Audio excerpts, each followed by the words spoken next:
नमस्कार, अपना उत्तर प्रदेश लेकर मैं हूं आपके साथ संदीप निरंजन सरकार। बिजनौर में स्वास्थ्य विभाग की टीम ने अवैध रूप से संचालित अस्पतालों के खिलाफ अभियान शुरू किया है। स्वास्थ्य विभाग ने गोहावर सैदपुर गांव में 2 अस्पतालों पर छापेमारी की। स्वास्थ्य विभाग ने कार्रवाई करते हुए दोनों अस्पताल संचालकों को अपने रजिस्ट्रेशन के डॉक्यूमेंट सीएमओ कार्यालय में प्रस्तुत करने का भी नोटिस जारी किया गया है। स्वास्थ्य विभाग ने बंगाली क्लिनिक के संचालक अमित कुमार और सैदपुर में अर्श क्लिनिक की संचालिका फरहाना के खिलाफ मामला दर्ज कर आगे की जांच शुरू कर दी है। हमारे सहयोगी मोहम्मद रहमान ज्यादा जानकारी के लिए हमारे साथ जुड़ चुके हैं। मोहम्मद रहमान, जिस तरह से कार्रवाई यहां पर लगातार की जा रही है, कहीं ना कहीं देखा जाए तो जो फर्जी यहां पे क्लिनिक चलाते हैं, अवैध क्लिनिक जो चलाते हैं, उनमें कहीं ना कहीं हड़कंप देखने को मिल रहा है। तो हाँ, देखिए, मैं आपको बता दूं, थाना नूरपुर इलाके के गांव गोहावर और सैदपुर इलाके का मामला है, जहां पर जो है 2 नर्सिंग होम जो संचालित थे और जहां वहां स्वास्थ्य विभाग की टीम जब पहुंची तो वहां उन्होंने उनको नोटिस जारी किया कि जो है सीएमओ कार्यालय में अपने दस्तावेज जो क्लिनिक संबंधित है वो आप दिखाएंगे। समय अवधि के अनुसार जो है वे जो है कागज दिखाने में असफल रहे और वहां पर जो है उन्हें नोटिस भी दिया गया था। इसी को देखते हुए स्वास्थ्य विभाग की ओर से थाना नूरपुर में दोनों अस्पताल संचालकों के ऊपर जो है मुकदमा दर्ज किया गया है। आपको बता दूं, जनपद बिजनौर में, ये नूरपुर का ही मामला नहीं है, जनपद बिजनौर में सैकड़ों अस्पताल ऐसे हैं जो अवैध रूप से अभी भी चल रहे हैं और स्वास्थ्य विभाग की कहीं ना कहीं इसमें लापरवाही भी सामने आ रही है। अभी हाल ही में जो है एसपी दिनेश सिंह के द्वारा यहाँ नया सवेरा के अभियान चलाया गया है, जिसमें नशे के विरुद्ध और नशा बेचने वालों के विरुद्ध जो है कार्रवाई की जा रही है। उसी को देखते हुए कहीं ना कहीं स्वास्थ्य विभाग अब कार्रवाई करता नजर आ रहा है, जहां नूरपुर थाना क्षेत्र में 2 हॉस्पिटलों को स्वास्थ्य विभाग की ओर से नोटिस जारी किया गया था और उसके बाद अब संचालकों के खिलाफ जो है मुकदमा पंजीकृत कराया गया है। जी मोहम्मद रहमान, तमाम जानकारी के लिए आपका बहुत बहुत शुक्रिया। तो मोहम्मद रहमान हमारे सहयोगी जानकारी दे रहे थे कि इस तरह स्वास्थ्य विभाग जो है अलर्ट मोड पर है और जो भी अवैध क्लिनिक यहां पर चलाए जा रहे हैं उन पर लगातार नकेल कसने की तैयारी अब शुरू कर दी गई है। उधर बरेली में वृद्धाश्रम बनने जा रहा है, जिसमें सभी धर्मों के लोगों को जगह दी जाएगी। अली खान का सपना मानवता ही हिदायत अब पूरा होने जा रहा है। इसी कड़ी में सैज फाउंडेशन की ओर से एक शोक सभा का आयोजन किया गया, जिसमें काफी संख्या में लोग शामिल हुए। बता दें कि अब यह संस्था गरीब और बेघरों के लिए वृद्धाश्रम बनाने जा रही है, जिसमें भारतीय श्रमिक संघ के प्रदेश मंत्री संजय वर्मा की फाउंडेशन के महासचिव दर्शन सिंह यादव, फाउंडेशन के अध्यक्ष एडवोकेट अरविंदर सिंह, महिला और सदस्य ब्रजेंद्र यादव आदि लोग मौजूद रहे।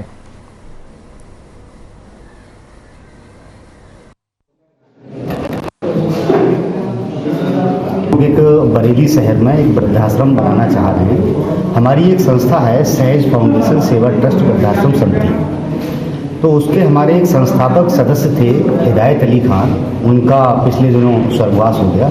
के रूप अभी वृद्धाश्रम हम लोगों ने जमीन खरीद ली है, 4.5 बीघा जमीन हम लोगों ने। अभी 2 साल हुए संस्था को, इस बीच में कोरोना भी चला था तो काम मतलब उस तरीके से सुचारू तौर पे चल नहीं पाया था। फिर भी हमने 4.5 बीघा जमीन ग्राम मनेरा में भोजीपुरा के पास है, वहाँ खरीद ली है।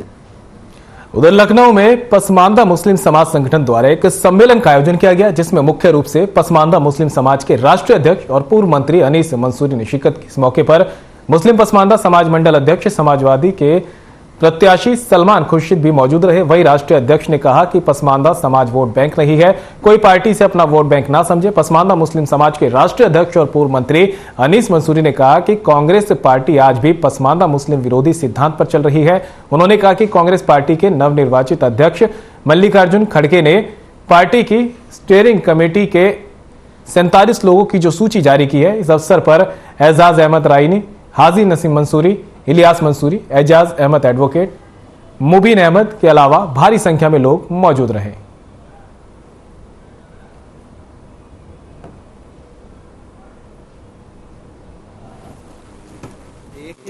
काम करना है, कैसे आगे बढ़ाएंगे अपनी पार्टी को? गठबंधन अभी समाजवादी पार्टी किसी भी पार्टी के साथ गठबंधन नहीं कर रही है और जो निकाय चुनाव हैं, इन निकाय चुनाव में तो वैसे भी कोई भी गठबंधन नहीं होता है। समाजवादी पार्टी अपने कैंडिडेट उतारेगी और वो पूर्ण रूप से जीतेंगे। इनके नेतृत्व में आज यहाँ मंडलीय सम्मेलन का आयोजन किया गया है और इस सम्मेलन के माध्यम से हम ये बताना चाहते हैं पसमानदा तबके के लोगों को जागरूक करना, उनको संगठन को मजबूत करने के लिए तैयार करना, पसमानदा तबके के लोगों के अंदर इकसाई पैदा करना पसमानदा समाज के लोगों जो गुमराह किए जा रहे हैं लोग, उनसे सचेत करना, ये सारी तमाम समस्याओं को लेकर के हम लोग अपने बीच में बैठ करके बात करते हैं और मंडल से पूरे प्रदेश के अंदर ये बात करते चले आ रहे हैं। और प्रदेश की राजधानी लखनऊ के बीकेटी में एक युवक की संदिग्ध हालत में मौत हो गई। युवक का शव आउटर रिंग रोड के पास झाड़ियों में मिला। सूचना मिलने पर पहुंची पुलिस ने शव को कब्जे में लेकर पोस्टमार्टम के लिए भेज दिया है। पुलिस ने इस मामले में मुकदमा दर्ज कर आगे की जांच शुरू कर दी है।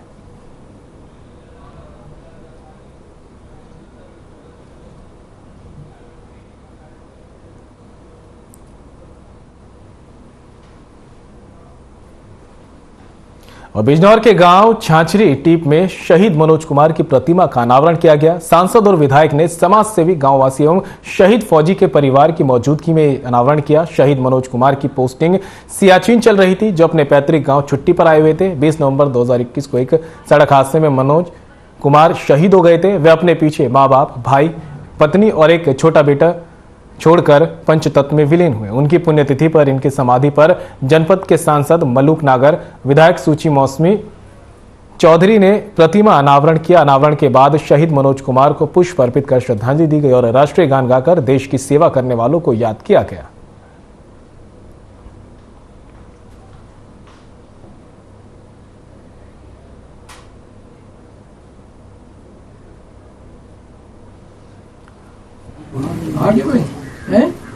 छाछी टीप गांव रीवा विधानसभा क्षेत्र में आता है और यहाँ से शहीद मनोज जी की आज मूर्ति का अनावरण किया गया है। पिछले वर्ष शहीद मनोज जी अपने देश के लिए अपने प्राणों को न्यौछावर कर गए थे। आज शहीद मनोज जी की मूर्ति का अनावरण का कार्यक्रम है।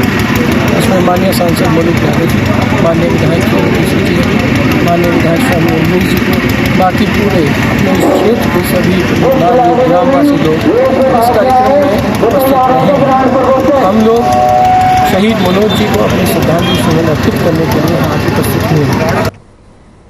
और सहारनपुर में प्रबुद्ध सम्मेलन का आयोजन किया गया, जिसमें सीएम योगी ने भी शिरकत की और 145 करोड़ रुपए की 243 विकास परियोजनाओं का शिलान्यास और लोकार्पण किया।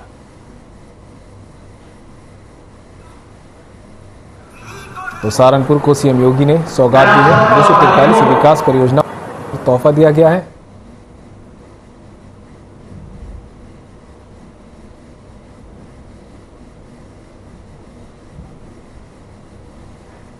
तो प्रबुद्ध सम्मेलन का यहां पर आयोजन किया गया सहारनपुर में, जहां सीएम योगी ने भी शिरकत की और 145 करोड़ रुपए की 243 विकास परियोजनाओं का लोकार्पण और शिलान्यास यहां सीएम योगी ने किया। एक बड़ी सौगात के रूप में सहारनपुर वासियों को देखी जा रही है। 243 विकास परियोजनाओं का तोहफा मुख्यमंत्री योगी आदित्यनाथ ने सहारनपुर की जनता को दी।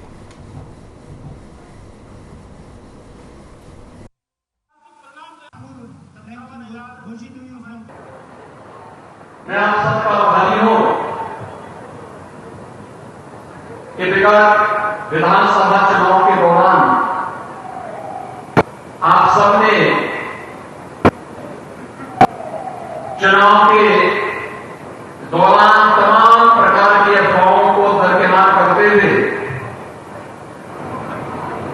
प्रधानमंत्री मोदी जी के विकास और सुरक्षा के विजन को प्राथमिकता देते हुए भारतीय जनता पार्टी के हमारे 5 विधायक जनपद सहारनपुर से जिला करके भेजे हैं। मैं इसके लिए आप सब सहारनपुर वासियों का हृदय से मैं आभार व्यक्त करता हूं।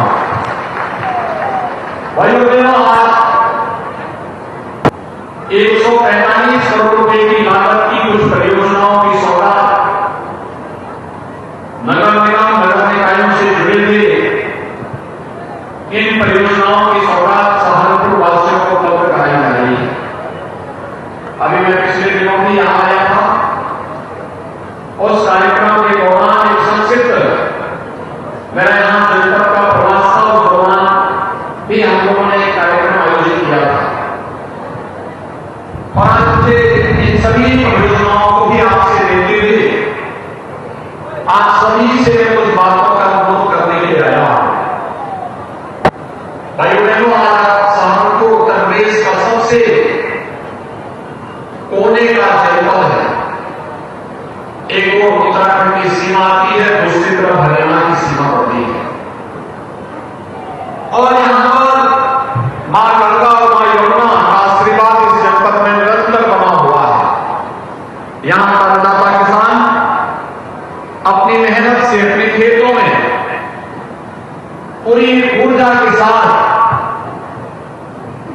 कृषि उपज को सोने में बदलने का काम करता है। यहां का हस्तशिल्पी उस कार्यक्रम के माध्यम से काष्ठ कला को वैश्विक मंच पर एक नई पहचान दे रहा है।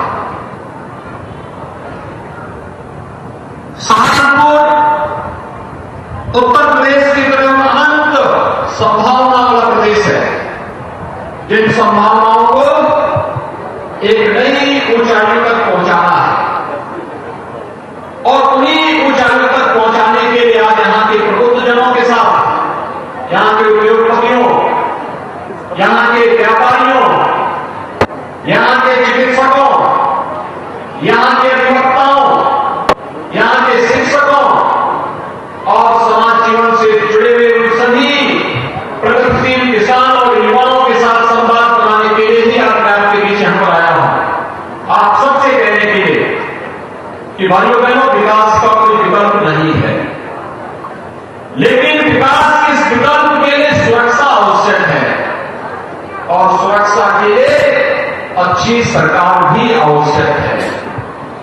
आपने 2017 में प्रधानमंत्री मोदी जी के आह्वान पर उत्तर प्रदेश में भारतीय जनता पार्टी की सरकार का चयन किया। भारतीय जनता पार्टी के जनप्रतिनिधियों को चुनाव जिता करके भेजा। परिणाम आपके सामने है। जिस प्रदेश से पलायन होता था, जहां गुंडागर्दी चरम पर थी और दूसरे दिन 3 बड़े-बड़े दंगे होते थे, आज वो प्रदेश दंगों से मुक्त हो चुका है। आज उस प्रदेश में पलायन नहीं है। आज उस प्रदेश में ईज ऑफ डूइंग बिजनेस के लक्ष्य को प्राप्त करते हुए निवेश के सबसे अच्छे देश के गंतव्य में से एक बन करके दुनिया के निवेश को अपनी ओर आकर्षित कर रहा है। और भाइयों बहनों, विकास की परियोजनाओं के बारे में भी यहां जब चर्चा हो रही थी, मैं यहां देख रहा था कि यहां पर आज तो हम लोगों ने केवल कुछ योजनाओं का शिलान्यास यहां पर किया, लेकिन आप इस बारे में जानते हैं कि चुनाव के ठीक पहले हम लोग जब यहां आए थे, विधानसभा चुनाव के पहले मां शाकंभरी के नाम पर यहां पर विश्वविद्यालय का शिलान्यास का कार्यक्रम भी किया और विश्वविद्यालय यहां पर प्रारंभ भी हो चुका है। उसका भवन, भव्य भवन बन रहा है। भव्य भवन बनने के साथ ही जब अगले वर्ष तक उसका भव्य भवन बनेगा, सहारनपुर के नौजवानों के लिए अपने ही जनपद में एक विश्वविद्यालय भी होगा। सहारनपुर की कनेक्टिविटी, हमने सरसावा एयरपोर्ट में लैंड एक्वायर करके दे दी है। कार्य प्रारंभ हो चुका है और आप देखना बहुत शीघ्र सहारनपुर भी देश और दुनिया के साथ एयर कनेक्टिविटी के साथ जुड़ेगा और सहारनपुर से जाने वाले उद्योगपतियों, व्यापारियों और नागरिकों को, यद्यपि आपकी तो सड़क की जो कनेक्टिविटी है बहुत अच्छी हो गई है। 2017 के पहले क्या था, मुजफ्फरनगर से सहारनपुर आने में 2 घंटे लगते थे। ऐसे ही सहारनपुर से शामली मार्ग और सहारनपुर से देहरादून का मार्ग की भी दुर्गति थी। भाइयों बहनों, मुजफ्फरनगर सहारनपुर मार्ग पर हम लोगों ने 753 करोड़ रुपए खर्च किए और अब यह दूरी 2 घंटे से घटकर के मात्र 45 मिनट रह गई है। 45 मिनट में आप इस दूरी को तय कर सकते हैं। हम लोगों ने विकास में कोई भेदभाव नहीं किया। 612 करोड़ रुपए की लागत से सहारनपुर शामली मार्ग भी लगभग पूरा हो चुका है और इसका लाभ भी सहारनपुर और शामली वासियों के साथ साथ यहां से जाने आने वाले लोगों को प्राप्त होगा। इसी प्रकार से सहारनपुर से देहरादून मार्ग लगभग 1200 करोड़ रुपए की लागत से यह देश के कांगनहेड़ी यमुनानगर मार्ग देश के बेहतरीन मार्गों में से एक मार्ग बन रहा है और वह भी सहारनपुर के विकास में अपना योगदान दे रहा है। और भाइयों बहनों, इसके अलावा यहां पर तमाम अन्य कार्यों का, सड़कों का निर्माण हुआ है। लगभग 1000 करोड़ रुपए की लागत से यहां की सड़कों का, यहां के ब्रिजेज का, इन सभी का निर्माण होने के साथ ही मां गंगा और यमुना का आशीर्वाद तो यहां के अन्नदाता किसानों को प्राप्त होता ही था, लेकिन साथ साथ जल जीवन मिशन के माध्यम से हर घर नल की योजना को भी अब प्रधानमंत्री मोदी जी के विजन के अनुरूप साकार करने के लिए कार्य हो रहा है।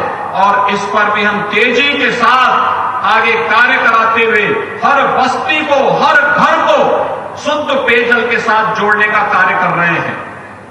भाइयों बहनों, चाहे वह सुरक्षा के लिए देवबंद में एटीएस के सेंटर की स्थापना का हो, उसमें भी कोई कोताही नहीं बरती गई।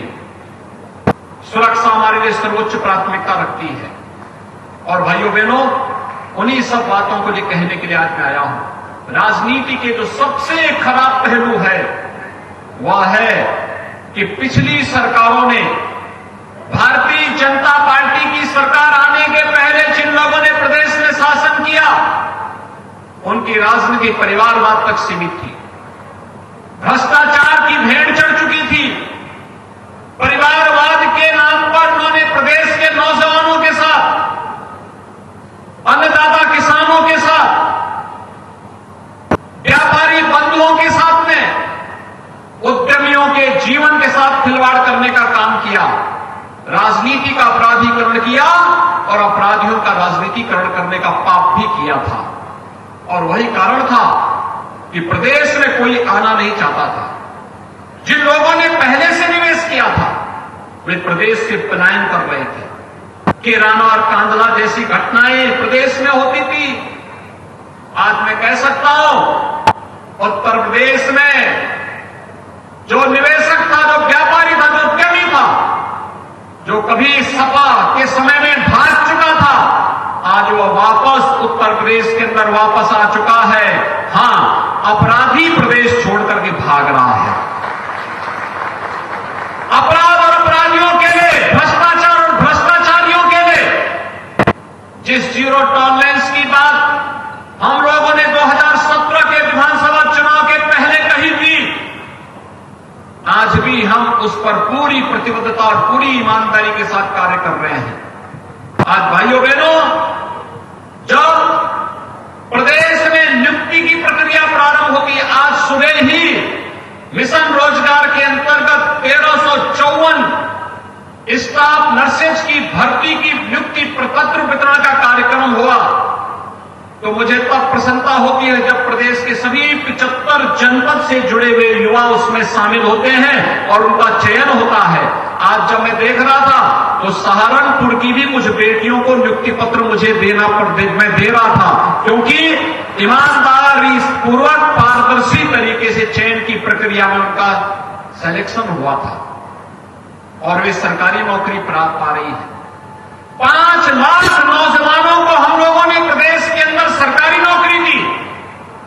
अकेले सहारनपुर के अंदर पिछले 5 साल के दौरान जो निवेश हुआ है, उस निवेश में 1 लाख नौजवानों को रोजगार की सुविधा अकेले आपके सहारनपुर जनपद के अंदर प्राप्त हुई है। और 1 डिस्ट्रिक्ट 1 प्रोडक्ट के माध्यम से वुड कार्विंग के कार्य को प्रोत्साहित करते हुए यहां पर उनकी जो प्रोडक्ट है, उस प्रोडक्ट को भी हम लोगों ने मार्केट दिया है, डिजाइनिंग के साथ जोड़ा है, उसकी ब्रांडिंग की है, वैश्विक मंच पर उनकी पहुंच को आसान बनाया है। आज अमेजन और फ्लिपकार्ट जैसी संस्थाएं इनका सामान बेचती हैं और वैश्विक मंच पर जब अपनी पहचान बनाता है तो सहारनपुर का नाम भी उसके साथ जुड़ता हुआ दिखाई देता है। और इसलिए भाइयों बहनों, मैं आप सबसे ये अपील करने के लिए आया हूं। एक माहौल बना है, इसलिए क्योंकि प्रदेश में तो डबल इंजन की सरकार काम कर ही रही है, लेकिन साथ साथ जब नगर निकाय और पंचायती राज में भी उसी विचारधारा के लोग आते हैं, चुन करके आते हैं, तो विकास की स्पीड ट्रिपल गति से आगे बढ़ती है, डबल नहीं फिर ट्रिपल गति से आगे बढ़ती हुई दिखाई देती है। और 3 गुना रफ्तार से जब कोई चीज आगे बढ़ती है, कल्पना कर लीजिए कि जनता को कितनी सुविधाएं उसके माध्यम से प्राप्त होती है। आपने देखा होगा सहारनपुर में जमीन आसमान का अंतर आया है पिछले 5 साल के दौरान। इससे पहले हमारे शहर गंदे होते थे, कूड़े के ढेर पड़े रहते थे, कोई सुविधा ही नहीं थी, आवास की सुविधा तो किसी को मिलती ही नहीं थी, स्ट्रीट लाइट बेतरतीब थी, हैलोजन के नाम पर कभी स्ट्रीट लाइट कहीं जलती थी, कहीं नहीं जलती थी, गंदगी रहती थी। आज आप देखते होंगे स्वच्छ भारत मिशन के अंतर्गत हर नगर निकाय स्वच्छता की नई प्रतिस्पर्धा में खड़ा हुआ है और सहारनपुर तो उसने स्वच्छता में नए मानक गढ़े हैं। प्रधानमंत्री आवास योजना में हर गरीब को बिना भेदभाव के आवास की सुविधा उपलब्ध हो रही है। स्ट्रीट वेंडर के लिए कोई नहीं सोचता था, स्ट्रीट वेंडर के लिए भी अब तो व्यवस्था देनी गई है।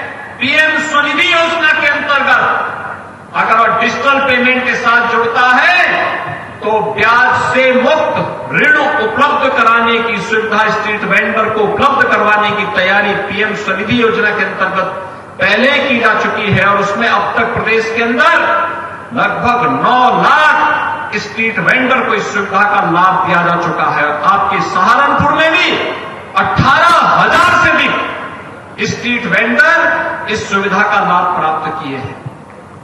भाइयों बहनों, प्रधानमंत्री आवास योजना में ग्रामीण और शहरी क्षेत्र में इतनी आवास कभी नहीं मिल पाई जितना विगत 5 वर्ष के दौरान डबल इंजन की सरकार ने प्रदेश के अंदर दिए। 45 लाख गरीबों को, 45 लाख गरीबों का मतलब आप समझ सकते हैं कि 2.5 करोड़ लोग सीधे सीधे उससे लाभान्वित हुए हैं। 45 लाख गरीबों को एक आवास की सुविधा उपलब्ध करवाई गई। और आप मुझे बताते हुए प्रसन्नता है कि अकेले सहारनपुर के अंदर प्रधानमंत्री आवास योजना में हम लोगों ने 25,944 लोगों को एक आवास की सुविधा आपके सहारनपुर जनपद महानगर के अंदर हम लोगों ने उपलब्ध करवाया है। पीएम स्वनिधि योजना के अंतर्गत भी 18,887 लोगों को सुविधा का लाभ दिया है। और यहां पर ओडीओपी के अंतर्गत 2,225 जो कारीगर थे उन्हें हम लोगों ने प्रशिक्षण के साथ साथ टूल किट भी वितरण का काम किया है। तो भाइयों बहनों, 960 जो यहां के उद्यमी थे उनको हम लोगों ने मुख्यमंत्री युवा स्वरोजगार योजना के अंतर्गत भी हम लोगों ने बैंक से मार्जिन मनी उपलब्ध करवाने का कार्य किया है। इसमें लगभग 5,000 नौजवानों को रोजगार की सुविधा इसके माध्यम से प्राप्त हुई है। भाइयों बहनों, यह एक नया यूपी है और मैं इसके सहारनपुर के सभी प्रबुद्ध जनों से कहूंगा, चिकित्सक हैं उनको यहां पर निवेश के लिए इन अनंत संभावनाओं को टटोलना चाहिए। जो उद्यमी हैं उन्हें भी इस दिशा में आगे आना चाहिए। निवेश अधिकतर नहीं, आपने देखा होगा 25 सेक्टरों में पॉलिसी हम लोगों ने बनाई है और इस पॉलिसी के अंतर्गत एक व्यवस्था ऑनलाइन प्लेटफॉर्म है, सिंगल विंडो प्लेटफॉर्म है। 340 से अधिक सेवाओं को आप ऑनलाइन सुविधा का लाभ प्राप्त कर सकते हैं। एनएसआईडी में 1,000 दिनों तक आपके लिए किसी प्रकार की एनओसी की आवश्यकता नहीं। आपने आवेदन कर लिया, 1,000 दिनों तक अपना उद्योग लगाते रहिए, कोई आपको पूछेगा नहीं। 1,000 दिनों के बाद आप अपना आवेदन करिए और उसके लिए आवश्यक औपचारिकताओं को पूर्ण करते हुए इस कार्यक्रम को आगे बढ़ाइए। हर सेक्टर के लिए निवेश की अनंत संभावनाएं। उत्तर प्रदेश की इस समय औद्योगिक नीति देश की सबसे अच्छी औद्योगिक नीति में है। टेक्सटाइल की नीति सबसे अच्छी नीति में से है। बायोफ्यूल की नीति देश के अंदर सबसे अच्छी नीति में से है। हर एक सेक्टर की हमारे पास यहां पर इस समय नीति है, उसकी पॉलिसी है।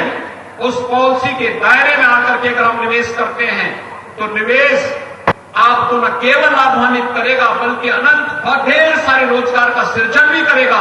और सहारनपुर समेत प्रदेश विकास के पथ पर अग्रसर होगा। और उसी व्यवस्था के साथ आज आप सबको जोड़ने के लिए मैं आपके पास आया हूं। एक, हम लोगों ने 10 से 12 फरवरी के बीच 2023 में प्रदेश के अंदर ग्लोबल इन्वेस्टर समिट का आयोजन इसी उद्देश्य से किया है। और मैं सहारनपुर के उद्यमियों से, यहाँ के व्यापारियों से, यहाँ से जुड़े हुए हर तबके के लोगों से मैं कहूंगा, इस निवेश के साथ हम अपने आप को जोड़े। हर तबके का व्यक्ति निवेश करेगा। स्कूल बनाते वह भी निवेश है, हॉस्पिटल बनाते वह भी निवेश है, उद्योग लगाते वह भी निवेश है। कोई भी ऐसा कार्य जिसमें रोजगार का सृजन हो और विकास की प्रक्रिया के साथ आगे बढ़ने की संभावना बढ़ती हो, वो अपने आप में निवेश है। और फिलहाल अपना उत्तर प्रदेश में मेरे साथ इतना ही। बने रहिए। नमस्कार।